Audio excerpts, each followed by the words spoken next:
عبداللہ کے پاس ایک کسان آیا اور اس نے کہا کہ میری بھینس بہت بیمار ہے اور اس کے منہ سے مسلسل پانی بہہ رہا ہے۔ عبداللہ نے کہا کہ یہ تو کوئی مسئلہ نہیں ہے، آپ اس طرح کرو، 2 کلو کڑوا تیل ابالو، پھر اسے ٹھنڈا کر کے اور وہ اپنی بھینس کو پلا دو۔ جب میری بھینس بیمار ہوئی تھی اس کی یہی حالت تھی، میں نے بھی یہی کیا تھا۔ کسان نے شکریہ ادا کیا اور واپس چلا گیا۔ تقریباً 2 گھنٹے گزرے تھے کہ وہ بھاگا ہوا آیا، کافی گھبرایا ہوا تھا، اور اس نے عبداللہ کو کہا کہ آپ نے کہا تھا 2 کلو کڑوا تیل پلا دو، میں نے وہ تیل پلایا تو میری تو بھینس مر گئی ہے۔ تو عبداللہ نے کہا اس میں مسئلہ کیا ہے، میری بھینس بھی مر گئی تھی۔ بسم اللہ الرحمن الرحیم۔ میرا نام محمود نیازی ہے اینڈ السلام علیکم ورحمۃ اللہ وبرکاتہ۔ یہاں آپ دیکھیں نا 47 اسی طرح ہماری بھینسیں مر رہی ہیں، یعنی ایک زخم کو بند کرنے کے لیے دوسرا زخم لگا دیتے ہیں۔ اگر کوئی کہے کہ میرے گھٹنے میں درد ہے تو جو ہمارے ہے نا وہ حکمران ہیں وہ ہمارے سر میں درد کر دیتے ہیں تاکہ گھٹنے والا ہے نا وہ بھول جائے اور سر کو پکڑ کے بیٹھ لے۔ تو بہرحال آج آپ کو ایک کہانی سنانی تھی حضرت ابراہیم علیہ السلام کی۔ کہا جاتا ہے روایات میں کہ بہت عرصہ وہ لکڑیاں اکٹھی ہوتی رہیں۔ نمرود نے بڑے لوگوں کو لگایا کہ جی کاکڑ کو، کابینہ کو، سب کو، پولیس کو، آروز کو کہ لکڑیاں جمع کریں۔ تو اتنی لکڑیاں جمع ہو گئیں کہ اب ابراہیم علیہ السلام کو اس آگ میں پھینکنا وہ مسئلہ بن گیا کہ اب ان کو اس آگ میں پھینکیں کس طرح۔ بہرحال وہاں پہ کوئی مرتضیٰ سلنگی جیسا ہے نا وزیر اطلاعات و نشریات تھا، بڑا سیاںا، اس نے مشورہ دیا کہ ایک ہم پینگ بناتے ہیں، جھولا ہماری زبان میں پینگ کہتے ہیں، کہ اس پینگ پہ بٹھا کے نا ابراہیم کو وہ اندر پھینک دیں گے۔ بہرحال ابراہیم علیہ السلام کو پینگ پر بٹھایا گیا اور اس الو کے اندر ڈال دیا گیا۔ اس سے اگلی کہانی آپ کو پتہ ہے قرآن میں ہے۔ بہرحال الو بھڑک اٹھا تو ایک چھوٹا سا پرندہ، کتابوں میں لکھا ہے، یعنی کوئی بلبل لکھتا ہے، کوئی فاختہ لکھتا ہے، روایات ہیں وہ بہت دور سے وہ اپنی چونچ میں پانی بھرتا اور آ کر اس الو پہ ڈالتا، پھر واپس جاتا اتنی دور، پھر چونچ میں پانی بھرتا اور آ کے الو پہ ڈالتا۔ اسی پریکٹس میں اسے راستے میں ایک پرندہ ملا۔ اس دوسرے پرندے نے اس کو کہا یار میں کافی ٹائم سے دیکھ رہا ہوں تم جا کے پانی پھینک رہے ہو، اتنا بڑا الو ہے، تمہاری یہ چونچ والا پانی کیا کرے گا؟ اس پرندے نے جواب دیا کہ مجھے بھی پتا ہے کہ کچھ نہیں کرے گا، لیکن کل جب محشر لگے گا، جب میزان لگے گا، جب حساب ہوگا، تو میں فخر سے کہوں گا اللہ پاک کو کہ میں آگ بجھانے والوں میں سے تھا، لگانے والوں میں سے نہیں۔ پورا شہر آگ لگانے والوں میں تھا لیکن میں آگ بجھانے والوں میں تھا۔ میں نے تمہارے خلیل کو بچانے کی جتنے میرے بس میں تھی میں نے کوشش کی۔ یہ جو چونچ میں پانی ہے نا، یہ 8 فروری ہے۔ ہر کوئی کنفیوژن پھیلا رہا ہے، ہر کوئی ڈر بیچ رہا ہے۔ ویسے بھی پاکستان میں اور اسلامی جو نام نہاد جو اسلامی سسٹمز ہیں، معاشرے ہیں نیم اسلامی، وہاں ڈر بڑا بکتا ہے۔ یعنی وہاں پہ خدا کو اس طرح پورٹریٹ کیا جاتا ہے کہ خدا ہے نا وہ ایک گرم تیل کا کڑھایا لے کے بیٹھا ہے اور جو بھی آتا ہے اس کو بالوں سے پکڑ کے وہ اس تیل کے کڑھائی میں ہے نا بوائل کر رہا ہے یا روسٹ کر رہا ہے۔ یہ مولوی بھی ہے نا وہ یہی بتاتا ہے ہر وقت آپ کو۔ ویسے بھی یہاں ڈر بکتا ہے، اب بھی ڈر بک رہا ہے، یہ ہو جائے گا، وہ ہو جائے گا۔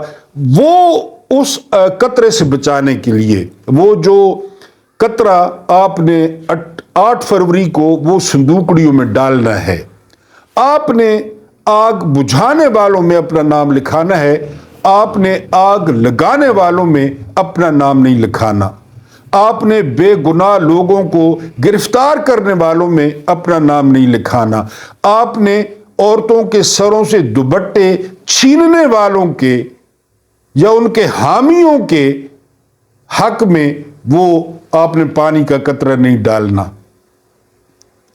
آپ نے عباد فاروق کے قاتلوں کے حق میں وہ پانی کا قطرہ نہیں ڈالنا۔ یہاں ڈر بک رہا ہے، یہاں کنفیوژن بک رہی ہے، وہ جی آزاد امیدوار بک جائیں گے، وہ جی دھاندلی ہوگی، وہ جی بنا لیا گیا ہے سہیل وڑائچ جیسے یہ جو ہے نا صحافتی طوائفیں کہ جی پہلے میں نے جو گیا، کیوں میں نے جو گیا پہلے؟ یعنی آپ لوگوں نے کنگن پہن لیے ہیں، آپ لوگوں نے ہتھ کڑیاں پہن لی ہیں، آپ لوگ روٹی منہ کی بجائے کان میں لے کے جاتے ہیں، آپ روٹی کو چوچی کہتے ہیں، آپ ایک سالڈ انسان نہیں ہیں، آپ کو اللہ پاک نے ذہن نہیں دیا، آپ کو اللہ پاک نے عقل سلیم نہیں دی، آپ کو اللہ پاک نے اچھا اور برا کیا ہے اس کی تمیز نہیں دی، تو نکلے نا، نکالے۔ باتیں کیوں کرتے ہیں گھر میں بیٹھ کے کہ نظام ٹھیک نہیں ہوتا، یہ ہو گیا، یہ ہو گیا، یہ ہو گیا، تو نکلے بغاوت کریں کہ جی ہم جو ہے نا وہ جا کر وہ ہم پانی کا قطرہ پھینکیں گے، بالکل، اور کل کو ہم جو ہے نا وہ کہیں گے جی ہم نے کوشش کی تھی، ہم نے پوری کوشش کی تھی۔ تو اس لیے آپ کو یہ بات سنائی ہے کہ 8 فروری کو ہر دوست کو کہیں، ہر رشتہ دار کو کہیں، ان کو امیدوار بتائیں، ان کو نشان بتائیں اور اس چیلنج کو قبول کریں اور اتنا ووٹ ڈالیں کہ ان سے مینج کرنا مشکل ہو جائے کہ اب ہم کیا کریں۔ اس کے بعد ایک لفظ کو انہوں نے گالی بنایا، یوتھیا۔ کیا خواجہ آصف جیسا بھانڈ، کیا وہ لاہور والی ہندا نیک پروین، اور اب پوری ریاست ان یوتھیوں کے قدموں میں پڑی ہے۔ دیکھیے نا آپ نے طاقت، میں جو بار بار کہتا ہوں، کبھی لاہور میں بلوایا جا رہا ہے یوتھیوں کو، کبھی اسلام آباد میں بلایا جا رہا ہے اور سینے سے لگایا جا رہا ہے، اور ان کو کہا جا رہا ہے کہ ووٹ سوچ سمجھ کے دینا ہے۔ سوچ سمجھ سے کیا مراد ہے؟ سوچ سمجھ سے مراد ہے کہ عمران خان کو ووٹ نہیں دینا۔ سقراط پہ پتہ ہے کیا الزام تھا؟ پتہ ہے آپ کو؟ دی پروفٹ آف ٹروتھ سقراط گلی چوراہے میں کھڑا ہو کر نا سٹیٹس کو چیلنج کرتا تھا اور نوجوان اکٹھے ہو جاتے تھے۔ پھانسی کی سزا دیتے ہوئے اس پر جو سب سے بڑا چارج تھا وہ یہ تھا کہ اس نے نوجوانوں کے اخلاق بگاڑ دیے ہیں۔ ذرا ڈاٹ کنیکٹنگ کریں سقراط اور عمران خان میں۔ عمران خان پہ کیا الزام ہے کہ جی اس نے نوجوانوں کے اخلاق بگاڑ دیے ہیں۔ اخلاق تو بگاڑے ہیں، بڑی بڑی پرسنالٹیز کی موجودگی میں کل پرسوں انہوں نے نعرہ مستانہ لگا دیا، عمران خان زندہ باد، اور وزیر اعظم عمران خان۔ اخلاق تو بگاڑے ہیں، ان کی شکلیں، ان کی بوسیدہ شکلیں نہیں دیکھنا چاہتے نوجوان، جن کو ٹی وی پہ دیکھ دیکھ کے یقین کریں کہ اک گئے ہیں لوگ کہ یار یہ کب ہمارا پیچھے چھوڑیں گے۔ کوئی قبریں لے آتا ہے، ان کو ہم نے مارا ہے، کوئی قبریں دکھاتا ہے کہ یہ قبریں دیکھیں جی، یہ قبریں دیکھیں، کوئی موٹر وے لے آتا ہے، ککراں یار موٹر وے کو ککراں چٹاں مانج کے روزانہ چٹا کراں موٹر وے کو۔ ہیومن ڈیولپمنٹ کی بات کیوں نہیں کرتے تم لوگ کہ وہ اپنا سریا ویچوڑنے چکور چرانے ہو؟ تو بہرحال جن کو گالی بنایا گیا تھا، اور یہ موجودہ وزیر اطلاعات مرتضیٰ سولنگی جس کے منہ سے لگتا ہے کہ کوئی 7 نسلوں سے چماٹ ہے یا کہیں جھگیاں چرانا ہے، وہ کہہ رہا تھا ایک دن کہ جو یوتھیا لفظ ہے اس کو ایجاد کرنے میں میرا بھی بڑا ہاتھ ہے، تو پھر اس کو نشان امتیاز دیا جائے۔ یہ کہتے ہیں کہ جی عمران خان نے اخلاق بگاڑے ہیں نوجوانوں کے۔ عمران خان تو اس وقت میرا خیال ہے کرکٹ کھیلتا تھا یا ریٹائر ہو گیا تھا جب بے نظیر کی ننگی فوٹو اور نصرت بھٹو کی انہوں نے یہ جو امیر المومنین ہیں لاہور والے انہوں نے پھینکوائی تھی. میں یہاں دکھا نہیں سکتا, میرے پاس نصرت بھٹو کی بھی تصویر پڑی ہے, بے نظیر بھٹو کی بھی تصویر پڑی ہے. یہ تو بلاول کے گٹوں میں غیرت نہیں ہے. سارے خیر پیسوں, خلیل جبران نے کہا تھا نا, دی پروفٹ آف لیبنن, علامہ اقبال نے کہا, خلیل جبران نے کہا تھا کہ بڑے لوگ بڑے بغیرت ہوتے ہیں. یہ خلیل جبران نے کہا تھا. تو بلاول میں تو غیرت نہیں ہے کہ جی, ورنہ پاکستانی کلچر میں ماں کی ننگی تصویریں کوئی پھینکے, وہ تو ان میں غیرت نہیں ہے نا. ان کو تو مال چاہیے. وہ پوری دنیا پھرتا رہا وزیر خارجہ بن کے چیری بلاسم کا, اور اپنی سیویاں پیش کرتا رہا کہ میں زیادہ گھیسیاں کروں گا, مجھے جو ہے نا بناؤ. پرابلم یہی ہے نا, ہم کدھر آزاد ہیں؟ کوئی آزاد نہیں, ادھر سیویاں دیتے ہیں. تو بات ہم کر رہے تھے کہ انہوں نے گالی بنایا. اب ہر کوئی ان کے چکر میں ہے. تلاگانگ میں غلام عباس صاحب امیدوار ہیں مسلم لیگ نون کے, تو ان کے جلسے میں ایک بندہ کہہ رہا تھا, میں نے آپ کی ویڈیو دکھائی بھی تھی لیکن حافظہ کمزور ہے نا قوم کا, جلدی بھول جاتی ہے. اس میں جناب فرما رہے تھے کہ اپنے بچوں کو سمجھائیں, آپ کے بچے ہمیں ہروائیں گے اور انشاءاللہ ہروائیں گے. بچوں نے کتابیں پڑھی ہیں جی, بچے یونیورسٹیوں میں پڑھتے ہیں, بچے کالجز میں پڑھتے ہیں, بچے سوشل میڈیا استعمال کرتے ہیں.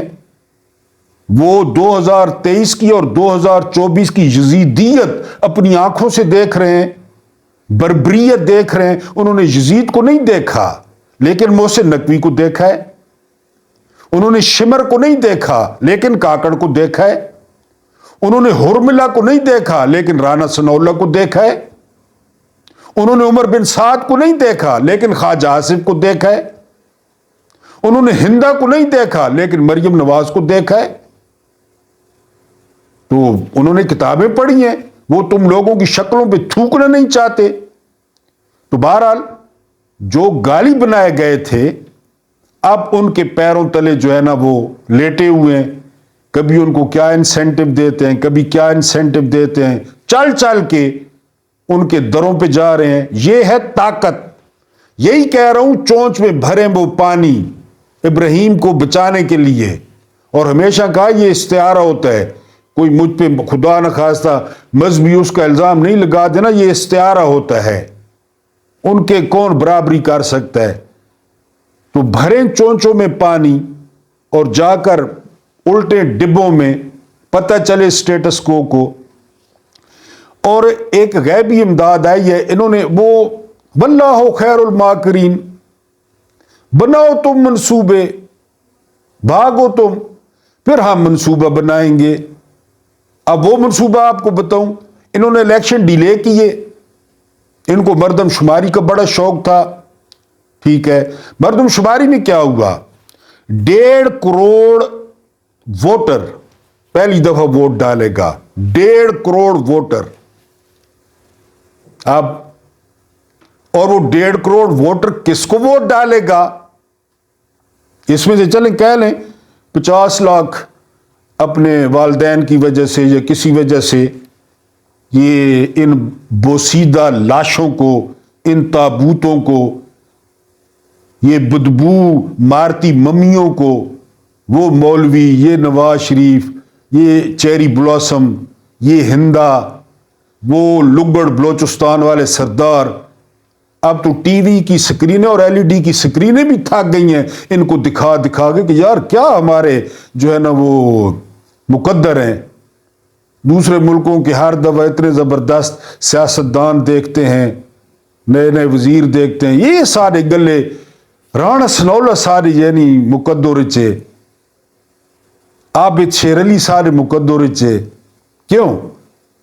تو غیبی امداد ہے کہ 1.5 کروڑ ووٹر وہ پہلی دفعہ ووٹ ڈالے گا اور ان کو لگ پتہ جائے گا. ان کو بڑا شوق تھا مردم شماری کا کہ جی مردم شماری کراتے ہیں, نہیں ہلکا بندیاں. اصل میں تو مان حرام تھی حجتاں ڈھیر, مطلب تو اور تھا نا. لیکن بار بار کہہ رہا ہوں واللہ خیر الماکرین, کس طرح پھنساتا ہے جال میں. اور یہ پھنسے ہیں، اور 8 فروری کو اگر آپ نے اس پرندے کو یاد کر لیا جو ابراہیم کو بچانے کی کوشش کر رہا تھا صلاۃ والسلام، یا آپ نے ان ابابیلوں کو یاد کر لیا، الم تر کیف فعل ربک باصحاب الفیل، اور کیا تم نے نہیں دیکھا ہم نے ہاتھی والوں کے ساتھ کیا کیا؟ اور ہم کسی کے باپ کے نوکر نہیں ہیں۔ جو قوم اپنی حالت نہیں بدلتی، نہیں سوچتی، ہم کیوں بدلیں؟ ہم کسی کے رشتہ دار ہیں؟ ہمارے اپنے اصول ہیں، ہم ان اصولوں پہ چلتے ہیں۔ ہاں کوشش کرو، ہم پش کریں گے، ہم مدد کریں گے۔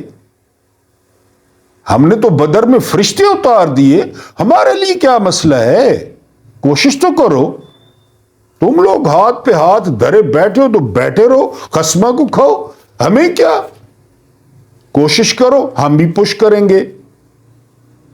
الم تر کیف فعل ربک باصحاب الفیل، اور واللہ خیر الماکرین۔ ویڈیو اچھی لگی ہو تو لائک کریں، لائک نہیں کرتے تو کمنٹس کریں۔ آپ پہ دعویٰ ہے میرا، آپ میری یوٹیوب فیملی ہیں، اور دوسرا میری ویورشپ بھی کم ہے، اور ابھی تک میری سبسکرپشن بھی کم ہے۔ اپنے دوستوں سے کروائیں، پیاروں سے کروائیں، اور کوئی اعتراض ہو تو کمنٹس میں لکھ دیا کریں۔ 2 بہنوں نے یا ماں نے فیمیل سی شکل پہ اعتراض کیا، میں شکل کو کچھ نہیں کر سکتا، اسی کو برداشت کیا کریں۔ اللہ پاک آپ لوگوں کو آسانیاں عطا فرمائے، آسانیاں بانٹنے کی توفیق عطا فرمائے۔ اینڈ میرا یہ سب کچھ سننے کا، برداشت کرنے کا بہت بہت شکریہ۔